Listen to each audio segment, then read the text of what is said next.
बहुत अच्छे सुझाव और बहुत अच्छी बातें कही गई। सत्ता पक्ष की ओर से ये भी कहा गया कि हमारी योजनाएं ये नहीं थी, वो नहीं थी, और इस तरह से योजनाओं पर प्रश्न चिन्ह लगाने का काम किया गया। सभापति महोदय, मैं आपके माध्यम से कहना चाहता हूं कि सत्ता पक्ष से कि आप यदि हमारी योजनाओं को लागू करें और उन योजनाओं को चालू रखें और उन योजनाओं को थोड़ा थोड़ा आगे यदि बढ़ाते रहें तो भी आपके लिए बहुत है, क्योंकि आपके पिछले जो 2013 से 18 तक के जो आंकड़े हैं वो बिल्कुल सही नहीं है। आप जो बोल रहे हो वो बिल्कुल आपके विपरीत है। अभी माननीय सदस्य ने ये कहा कि आयुर्वेद की स्थिति पिछले 5 साल बहुत बुरी थी, उपेक्षा की गई। माननीय हमारे जो पूर्व मंत्री रहे उन्होंने भरतपुर से आने वाले माननीय सदस्य ने कुछ तो आपकी आंखें खोलने का काम किया है, लेकिन थोड़ी सी आंखें और भी आपकी खोलना जरूरी है। 2013 और 18 के बीच आयुष हेल्थ वेलनेस सेंटर खोले 0, और 2018 से 23 के बीच खोले 1000। 2013 से 18 के बीच में ब्लॉक आयुष हॉस्पिटल खोले 0, और 2018 से 23 के बीच में खोले 83 ब्लॉक आयुष हॉस्पिटल और 355 होम्योपैथिक चिकित्सा की सुविधा उपलब्ध करवाने का काम हर ब्लॉक पे किया। माननीय सभापति महोदय,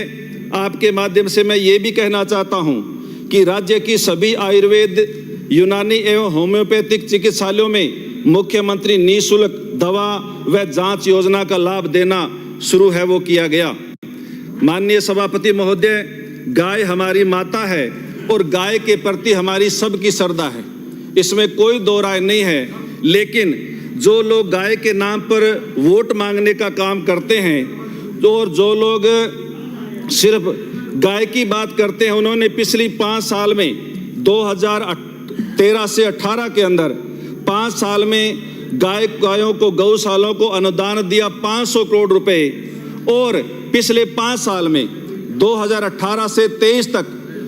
कांग्रेस की सरकार ने, अशोक गहलोत साहब की सरकार ने गौशालाओं को अनुदान दिया 3000 करोड़ रुपए। ये जो आंकड़े हैं, ये आंकड़े इस बात का जवाब है कि गौशालाओं को और गायों को किस तरह से किसने संभाल करके रखा है। जो गौशालाओं को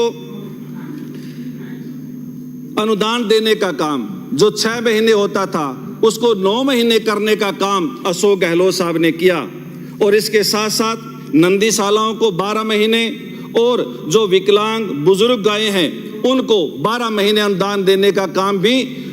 अशोक गहलोत साहब ने किया। और एक महात्मा जी ने अपने प्रवचन के अंदर कहा है कि इस देश के अंदर असली कोई गौ भक्त है तो वो अशोक गहलोत है, और ये बात साबित भी उन्होंने की है। मैं आपके माध्यम से ये भी कहना चाहता हूँ कि कामधेनु बीमा योजना लागू करके यानी कि योजना की शुरुआत करके हर एक यानी परिवार को 2 दूधारू पशुओं को 40,000 रुपए का बीमा शुरुआत करने का काम भी अशोक गहलोत साहब ने किया, और लंपी के अंदर जो मारी गई गायें थी उनको 40,000 रुपए देने का काम भी अशोक गहलोत साहब ने किया था, इसमें कोई दो राय नहीं है। इसके साथ साथ आज भी भेड़, बकरी, गाय या भैंस और मक्खी पालन, ये जो सारे के सारे पशु हैं, इन पशुओं को जो आपदा राहत के अंदर इनको दे करके, क्योंकि बहुत सी बीमारियों की वजह से और कई बार और भी आपदा आने की वजह से इनका बहुत भारी नुकसान होता है, और ये जो पशुपालक हैं, इन पशुपालकों का इसके अलावा और कोई भी किसी भी तरह का जीवन यापन का साधन उनके पास नहीं है, तो इनको आपदा राहत के अंदर लेकर के तुरंत सहायता दिलवाने का काम इसका करना चाहिए। मैं ये भी कहना चाहता हूं कि पशु चिकित्सा वाहन का जो नंबर 1962 आपने दिया है वो उसकी हालात राजस्थान में खराब है, वो लगता नहीं है, उसको दोबारा दिखवा करके और वो जो वाहन आपने शुरू की है उनको दुरुस्त करने का काम आपको करना चाहिए। इसके साथ साथ पूरे प्रदेश के अंदर लगभग 1 करोड़ 10 लाख गाय और भैंस है, लेकिन आपने 5-5 लाख गाय भैंस और भेड़ बकरी का आपने बीमा करने की बात आपने कही है, जो ऊंट के मुंह में जीरे के समान है। मैं आपके माध्यम से ये भी कहना चाहता हूं कि राजस्थान प्रदेश के अंदर 2013 में वरिष्ठ नागरिकों को यात्रा करवाने की शुरुआत पूर्व मुख्यमंत्री अशोक गहलोत साहब ने की और एक ही साल के अंदर 41,390 वरिष्ठ नागरिकों को यात्रा करवाई, जबकि 2013 से 18 तक ये यात्रा 5 साल के अंदर सिर्फ 47,000 रही। जितनी यात्रा ये 5 साल में करवा पाए उतनी यात्रा हमने 1 साल में करवाई। मैं ये कहना चाहता हूं कि आपको ये जो योजनाएं मुख्यमंत्री अशोक गहलोत साहब की शुरू की हुई यानी योजनाएं हैं, उन योजनाओं को आगे बढ़ाने का काम आपको करना चाहिए। और गाय के नाम से आप लोगों ने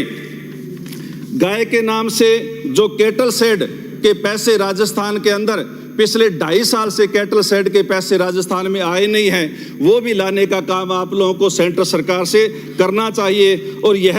भी सभी को विदित है कि यानी चुनाव के अंदर बीफ कंपनी से सबसे ज्यादा चंदा किसने लिया, ये बात भी सर्वविदित है, ये बात भी आंकड़ों में आनी चाहिए। मैं कहना चाहता हूं इसके साथ साथ पूरे क्षेत्र के अंदर जो नंदीशालाएं हैं, गौशालाएं हैं, उसके बावजूद भी बहुत से आवारा पशु है वो घूम रहे हैं, जिससे रोजाना एक्सीडेंट होते हैं और उन एक्सीडेंट की वजह से बहुत सी जानें भी जाती हैं और इसके साथ साथ बहुत से घायल भी होते हैं। इन गौशालाओं को और नंदीशालाओं में, और नंदीशालाएं विशेष तौर से जो पंचायत समिति हेडक्वार्टरों पर खुली हुई है, वहाँ उनको पाबंद करना चाहिए। जो सरकारी हैं उनको पाबंद करना चाहिए कि वो सारे के सारे पशु जो पंचायत समिति में जो शहरों के अंदर घूम रहे हैं, उन सारे के सारे पशुओं को नंदीशालाओं के अंदर है वो लिया जावे, ताकि ये एक्सीडेंट होने से ये लोग है वो बच सकें। ये बातें आप लोगों को सारी की सारी बातें आप लोगों को जरूरी है। आपने मुझे बोलने का समय दिया, बहुत बहुत धन्यवाद। जय हिंद, जय भीम, जय संविधान। श्री गोपाल लाल जी शर्मा 44।